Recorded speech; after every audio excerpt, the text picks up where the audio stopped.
পৃথিবীতে সবচেয়ে যদি কারো হাতের রান্না ভালো লাগে তাহলে সেটা হচ্ছে মায়ের রান্না। হ্যাঁ, সবারই সবার মায়ের রান্না এত বেশি পছন্দের যেটার তুলনা হয় না। তা যাই হোক, তোমাদের সবাইকে আবারও একটা মিনি ব্লগে স্বাগত। তো আমি বাড়িতে এসেছি, বাড়িতে আর আমাদের জমিতে যেই সবজি হয়েছে এগুলো ফ্রেশ, দেখতেই পাচ্ছ কি দারুণ লাগে দেখতে। আমার এই ধরনের সবজি খেতে ভীষণ ভালো লাগে, তার উপরে যদি মায়ের হাতের হয় তাহলে তো ব্যাস জমে গেল। তা যাই হোক, এখানে আমি মাকে সব কিছু জোগাড় করে দিচ্ছিলাম, কারণ কি সব একা হাতেই করে আর আমি আসলে একটু একটু করে দিই। আর দেখো সবজিগুলো দেখে তোমাদেরও মনে হবে। আর এখানে আসলে পরে আমার আবদার শেষ হয় না, মাকে বলি এটা খাবো ওটা খাবো। আসলে ওই জায়গায় থেকে না এই বাড়ির খাবারের স্বাদটা না এতটাই মনে পড়ে যায়, কারণ এই ধরনের সবজি তো ওখানে পাই না।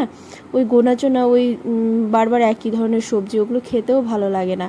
তো মাকে আসার সঙ্গে সঙ্গে যখনই বলি মা সব কিছু বানিয়ে দেয়। আসলে মারা এরকমই হয়, যতই কাজ থাক না কেন সে কিন্তু সময় বের করে তোমাকে করে দেবেই। আমার তো জাস্ট অসাধারণ লাগে, বিশেষ করে আমার এই লাউ ডোগা বলো বা কোনো রকম ডাঁটা ধরনের বলো, আমার ভীষণ ভালো লাগে এগুলো খেতে।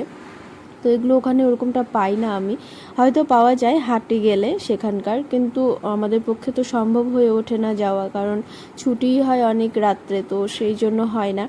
তো এখানে বাড়িতে এসে আমার আবদার অনেক জমে যায়। আর আমার গলাটাও আজকে অনেকটা আলাদা রকম মনে হতে পারে, কারণ আমার ভীষণ সর্দি, তো ভয়েস নোট দিচ্ছি আজকে যার জন্যই। আর ভিডিওটা অনেক দিন আগেরই, আমি যখন বাড়িতে গেছিলাম তখনকার ভিডিও। তো এই রান্নার ভিডিওটা দিতে গিয়ে আমার আবারও খেতে ইচ্ছে করছে। তা যাই হোক, আর কিছু করার নেই, আবার যখন বাড়ি যাব তখন খাবো।